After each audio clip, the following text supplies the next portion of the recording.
আজ আমরা চলে এসেছি ক্লাস 7-এর কোষে থেকে 12.1-এর অঙ্ক নিয়ে। এটা হচ্ছে একটা বীজগণিতের চ্যাপ্টার। এই বীজগণিতের এই চ্যাপ্টারটা করার উদ্দেশ্যই হলো আমি যাদের পড়াই, যে সমস্ত ছাত্রছাত্রীরা তারা দেখি এই 12.1-এর বীজগণিতের অঙ্কগুলো প্রচণ্ড ভুল করছে। কেন ভুল করছে সেটা আমার বোধগম্য না, ঠিক আছে? তাদের এই সমস্যার সমাধান এবং যারা আমাদের ইউটিউব চ্যানেলে ভিডিও দেখো, তাদের সমস্যার সমাধানের জন্যই আমি কোষে থেকে 12.1 শুরু করছি, ঠিক আছে? অনেকগুলো ভিডিও হবে আশা করি, 12.1, 12.2, 12.3 এবং অন্যান্য চ্যাপ্টারগুলো হবেও। আচ্ছা, কথা না বাড়িয়ে অঙ্ক শুরু করি। প্রথম অঙ্কটা কি বলেছে, আমি কোশ্চেনগুলো লিখে নিয়েছি, ঠিক আছে? তোমাদের যে বইয়ের প্রশ্নগুলো আছে না, বেসিক্যালি সেই প্রশ্নগুলো আমি খাতা লিখে নিয়ে তারপরে সলভ করি, ঠিক আছে? প্রথম প্রশ্নটা কি বলেছে, এ প্লাস বিকে এ প্লাস দিয়ে গুণ করলে গুণফল নিচের কোনটা হবে? তাহলে এ প্লাস বি মানে কি, এ প্লাস বি এবার কে এ প্লাস বি দিয়ে গুণ করবো, দুটো কি একই রাশি? তাহলে একই রাশি দিয়ে গুণ করলে কী হবে, দুটো গুণ করলে কী হবে, তার মাথায় কী হয়ে যাবে, স্কোয়ার হয়ে যাবে। কী করে স্কোয়ার হয়ে গেল, আমরা অলরেডি শিখেছি। আমরা কী শিখেছি বলো দেখি? ধরো এক্স লিখলাম, আমি এখানে একটা ছোটো এক্সাম্পল করে দেখাচ্ছি। এক্স লিখলাম, এখানে আরেকটা এক্স লিখলাম, তাহলে এক্সের পরে কী আছে, 1 আছে, এখানে এক্সের পরে কী আছে, 1 আছে। এটা কী বলে, বেস বলে এটাকে, তাই না? বেস যদি সমান থাকে তাহলে পাওয়ারগুলো কী হয়, যোগ হয়। এটা আমার সূচকের নিয়মে ক্লাসে শিখেছি। তাহলে এখানে আমার কি এ প্লাস 1-এর পাওয়ারে কী আছে, 1 আছে, আর এখানে এ প্লাস বি এর পাওয়ারে কী আছে, 1 আছে, এখানে এ প্লাস বি পাওয়ারে কী আছে, 1 আছে।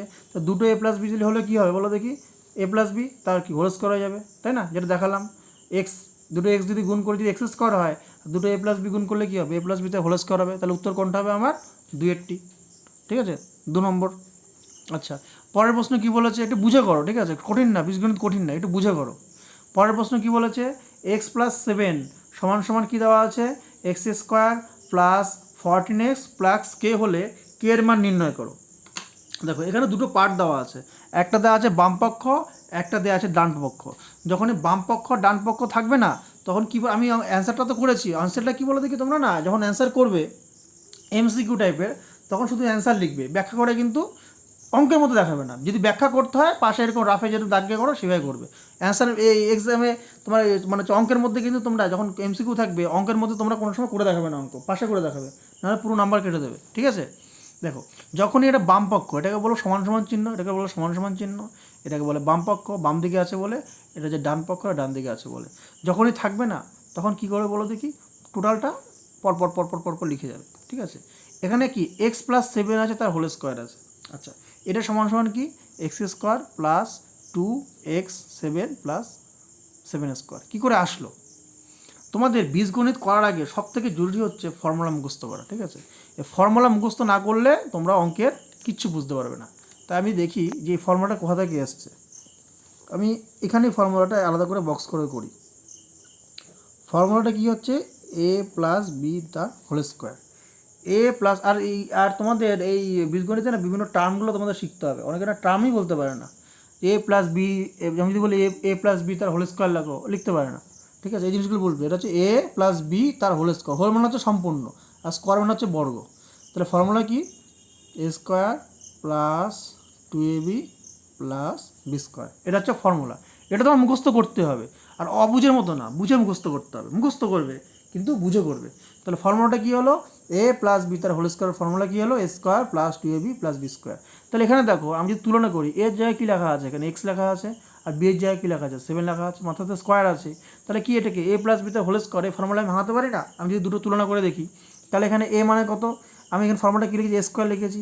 তাহলে স্কোয়ারের যেখানে কী আছে, এখানে এক্স আছে, তাহলে এখানে কী লিখবো, এক্স স্কোয়ার লিখবো। তাহলে এ স্কোয়ার হয়ে গেল এক্স স্কোয়ার।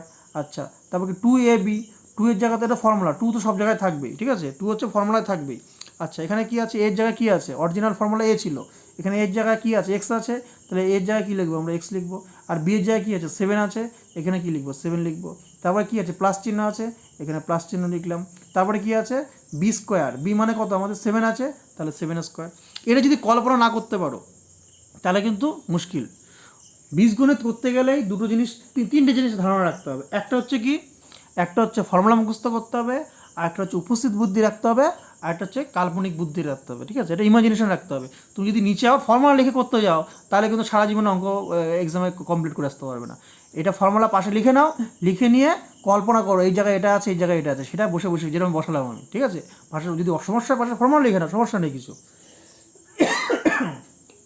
সরি ফর্মুলা লিখে নাও, কিন্তু তোমাদের এই লেখার সময় কিন্তু এখানে এ এখানে বি এখানে লেখা যাবে না, যেটা থাকবে অরিজিনাল প্রশ্নে সেই দেখে দেখে তোমাকে লিখতে হবে। তাহলে কি বাঁ দিকেটা লিখে দিলাম, ফর্মুলা পড়েছে বলে, ডান দিকে যা আছে তাই লিখলাম। আচ্ছা, তাহলে এক্স স্কোয়ারের জায়গায় এক্স স্কোয়ার লিখলাম, প্লাসের জায়গায় প্লাস লিখলাম। আমরা কি জানি সংখ্যার গুণ হয় two basically two A B মানে কি বলো দেখি, 2a আর b সবই হচ্ছে গুণ অবস্থায় আছে। তাহলে সংখ্যা কী আছে এখানে, 2 আর 7 আছে, 2 আর 7 গুণ করলে কত হয় 14, আর x গুণ করলে হয় 14x। এগুলো কোন চ্যাপ্টারে আছে বলো দেখি, এগুলো হচ্ছে চ্যাপ্টার 6-এ আছে। আচ্ছা, 7 স্কোয়ার কত হয় 49, আর বাঁ দিকে যা আছে তাই লিখবো, বাঁ দিকে কোনো পরিবর্তন করবো না। এবার বাম দিক এবং ডান দিক তুলনা করবো। দেখো এখানেও এক্স স্কোয়ার আছে, এখানেও এক্স স্কোয়ার আছে, মিল আছে। এখানেও 14x আছে, এখানেও 14x আছে, মিল আছে। এখানে 49 আছে, এখানে কিন্তু কে আছে। তাহলে আমার যদি সমান সমান চিহ্ন যেহেতু আছে, তাহলে আমি কি এই পার্টটা সমান, তাহলে অমিলটা কোথায়, 14 সমান 14 আর এখানে কে, তাহলে অবশ্যই কি কে এর মান কত হতে হবে, আমাকে 14 হতে হবে। 14 হলে কী হবে, দুই সাইড কি সমান হবে, বুঝতে পেরেছো? তাহলে আমার অ্যান্সার কত হবে, 14 কেন বলছি 49। তাহলে আমার কী হতে হবে, আবার কে এর ভ্যালু কত হতে হবে, আমার 49 হতে হবে। সরি, আমি হয় ভুল করে হয়তো 14 বলেছি, সেটা কত হবে 49 হবে, 14 হবে। তাহলে আমার অ্যান্সার কত নম্বরে আছে, 2 নম্বরে আছে, 49 লিখলাম। ঠিক আছে, তাহলে ফর্মুলা কী করতে হবে, আগে ফর্মুলা মুখস্থ করতে হবে, সেই ফর্মুলা কল্পনা করতে হবে যে ফর্মুলায় এর জায়গায় কী দেওয়া আছে, বি এর জায়গায় কী দেওয়া আছে, সেই অনুযায়ী জাস্ট বসিয়ে দেবে। দেখো আমি কীভাবে বললাম, A square plus 2ab plus B square, আমি বলছি কিন্তু এ স্কোয়ার বি স্কোয়ার, কিন্তু লিখছি এক্স, লিখছি 7, কেন, আমি কল্পনা করে নিচ্ছি এর জায়গায় এক্স আছে, বি এর জায়গায় ওয়াই, বি এর জায়গায় 7 আছে। ঠিক আছে, এবার চলে যাই আমরা 3 নম্বর অঙ্কে। 3 নম্বর অঙ্কে কী বলেছে, এ স্কোয়ার প্লাস বি স্কোয়ারের সাথে কোন বীজগাণিতিক সংখ্যামালা যোগ করলে যোগফল একটি পূর্ণবর্গ সংখ্যামালা হবে। বেসিক্যালি আগে বুঝতে পূর্ণবর্গ মানে কি, পূর্ণবর্গ মানে হচ্ছে এই যেটা বললাম স্কোয়ার আকারে রাখা যাবে। পূর্ণবর্গ মানে কি, স্কোয়ার আকারে রাখা যাবে। তাহলে দেখো A square plus B square, তাহলে আমি যদি A square plus B square সঙ্গে আমি যদি 2ab যোগ করি, তাহলে কী হবে, এ প্লাস বি তার হোল স্কোয়ার হবে। বেসিক্যালি একটা ফর্মুলা আমি একটুকে লিখলাম, এ প্লাস বি তার হোল স্কোয়ার ফর্মুলা কি, A square plus 2ab plus B square. আরেকটা আছে A square plus B square সাথে আমি যদি -2ab যোগ করি, তাহলে সেটা কী ফর্মুলা হয়, এ মাইনাস বি তার হোল স্কোয়ার। এই চ্যাপ্টারে ফর্মুলায় দুটো আছে, একটা হচ্ছে কি এ প্লাস বি তার হোল স্কোয়ার, একটা হচ্ছে এ মাইনাস বি তার whole square. A plus B তার যদি হোল স্কোয়ার থাকে তার ফর্মুলা কী হবে, A square plus 2ab plus B square. আচ্ছা, যদি এ মাইনাস বি তার হোল স্কোয়ার থাকে সেটা তার ফর্মুলা কি, A square minus 2ab plus B square. তাহলে এখানে যদি প্লাস থাকে তাহলে এখানে কী হবে, প্লাসের ফর্মুলা, এখানে যদি মাইনাস থাকে এখানে হচ্ছে মাইনাসের ফর্মুলা। তো দুটোর মাথায় কি স্কোয়ার আছে, তাহলে স্কোয়ার মানে কি পূর্ণবর্গ সংখ্যা। তাহলে আমার এ প্লাস বিতে হোল স্কোয়ার আনার জন্য এ স্কোয়ার প্লাস বি স্কোয়ার সঙ্গে কী যোগ করেছি বলো দেখি, প্লাস 2ab যোগ করেছি।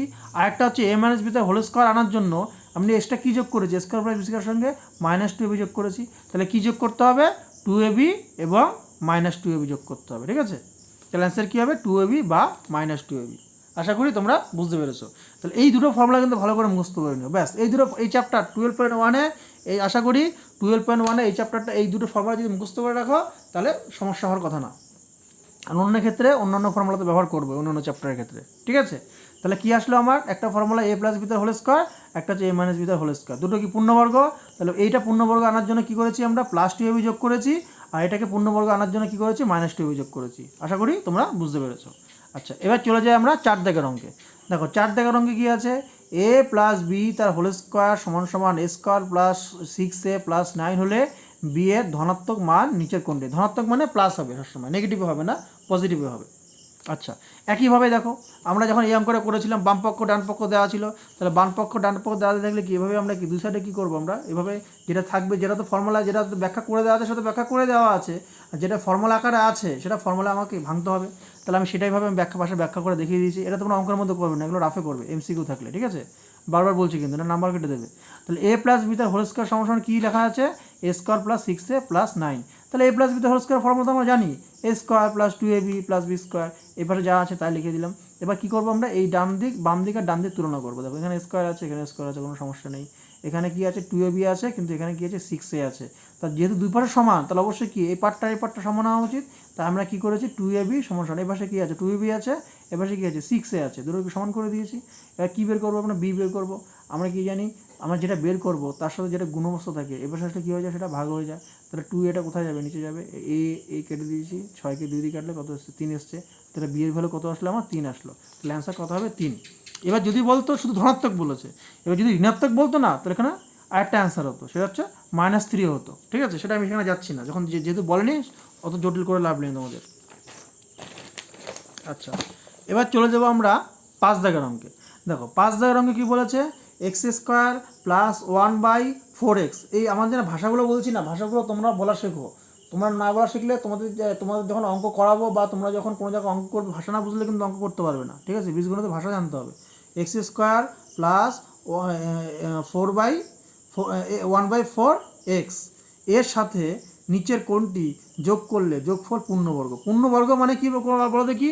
পূর্ণবর্গ মানেই হয় আমাকে a + b তার হোল স্কোয়ার আকার আনতে হবে, অথবা a - b তার হোল স্কোয়ার আকার আনতে হবে। আচ্ছা, আমি তার ব্যাখ্যাটা নিচে করে দিয়েছি, তারপর আমি অ্যান্সারটা বলি। আমি কী লিখেছি, যেরকম দেওয়া ছিল এখানে দেওয়া ছিল কি x² + 1/4x, তাই লিখেছি। আচ্ছা দেখো, তো ফর্মুলা কী জানি বলো দেখি?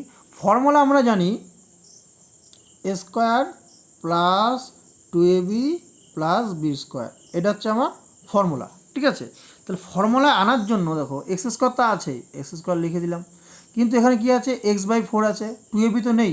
তাহলে 2ab আনার জন্য কি করতে হবে? আমি 2 লিখলাম, এখানে 2 লিখলাম। আচ্ছা, এখানে আমার a মানে কত, স্কোয়ার থেকে তো এটা এসছে, তাহলে এখানে কি আছে, x² আছে, তাহলে এর জায়গায় কী লিখলাম, x লিখলাম। তাহলে আমাকে আনতে হবে 1/4। তাহলে 1/4 আমার এখানে কত গুণ করলে 1/4 আসে? অবশ্যই কি 1/8 গুণ করতে হবে। দেখো 2কে যদি 8 দিয়ে ভাগ করি, এই 8 তো নিচে আছে, 2 তো উপরে আছে, তা কাটাকুটি করলে কত আসে, নিচে 4 আসবে, তাই না? তো ঘুরে ফেলে কি 1/4 আসলো কি আসলো না, এটুকু বুদ্ধি রাখতে হবে, নাহলে অঙ্ক করতে পারবে না। আমাকে এমনভাবে সাজাতে হবে যাতে 2ab আকারও আনতে পারি, আবার এটা ঘুরে ফিরে কাটাকুটি করার পর এটাও আনতে পারি। দেখো সেজন্য কী করেছি, ফর্মুলা 2 দিয়েছি, এখানে x² লিখেছিলাম, সেখানে x লিখেছি, আর এখানে আমার কত আর গুণ করলে আমার 1/4 আসবে। দেখো এখানে 2 তো আছেই, তাহলে অবশ্যই কি 1/4 আনার জন্য নিচে কত লিখতে হবে, 1/8 লিখতে হবে। তবে কাটাকুটি করে আবার 1/4 এসছে। তাহলে আমরা b সমান কী আসলো, b সমান আসলো 1/8। তাহলে আমরা এরপরে কী লিখি, প্লাস দিয়ে b² লিখি। তাহলে এখানে যদি b হয় তাহলে প্লাস দিয়ে কী লিখবো, 1/8 তার হোল স্কোয়ার লিখবো। তাহলে a² + 2ab + b² সমান কী হলো, x + 1/8 তার হোল স্কোয়ার। ঠিক আছে, এবার এক্সট্রা কী যোগ করেছি, এটা করার জন্য আমি এক্সট্রা কী যোগ করেছি, 1/8 তার হোল স্কোয়ার। এই 1/8 তার হোল স্কোয়ার মানে কত, আমরা ব্র্যাকেট স্কোয়ার আছে মানে কি, 1-এর মাথা স্কোয়ার আছে, 8-এর মাথা স্কোয়ার আছে, 1-এর স্কোয়ার কত হয়, একই হয়, 8-এর স্কোয়ার কত হয়, 64 হয়। তাহলে অ্যান্সার কত আসলো আমার, 1/64। সেজন্য অ্যান্সারটা লিখেছি। যেহেতু আমাকে বলেছি পূর্ণবর্গ করতে হবে, তা পূর্ণবর্গ মানে কি, হয় আমার a + b তার হোল স্কোয়ার ফর্মুলা লিখতে হবে, অথবা a - b তার হোল স্কোয়ার ফর্মুলা লিখতে হবে। যেহেতু এখানে কি 2ab এর আগে কী আছে, প্লাস চিহ্ন আছে, সেজন্য আমাকে প্লাসের ফর্মুলা লিখতে হলো। ঠিক আছে, আচ্ছা এই ভিডিওতে আমাদের এই 5 নম্বর অঙ্ক পর্যন্তই করলাম। আচ্ছা, এর পরের ভিডিওয়ে আমরা ভিডিওগুলো বড় করছি না, কেন বলো দেখি, তোমরা দেখতে দেখতে তো বোর হয়ে যেতে পারো, সেজন্য ভিডিওগুলো বড় করছি না। এই 5 নম্বর অঙ্কের পরে যে বাকি অঙ্কগুলো আমি সবই করে রেখেছি, সেগুলো তোমাদের পরে আমি বুঝিয়ে দেবো। ঠিক আছে, তোমরা বারবার ভিডিওগুলো দেখো, সমস্যা হলে আমাকে জানাও, আর ফর্মুলাগুলো ভালো করে মুখস্থ করো। a + b তার হোল স্কোয়ার আর a - b তার হোল স্কোয়ার, এই দুটো ফর্মুলা মুখস্থ করো, 12.1 জলের মতো হয়ে যাবে। ঠিক আছে, তাহলে আজকে এইটুকুই, আর মন দিয়ে পড়াশোনা করো।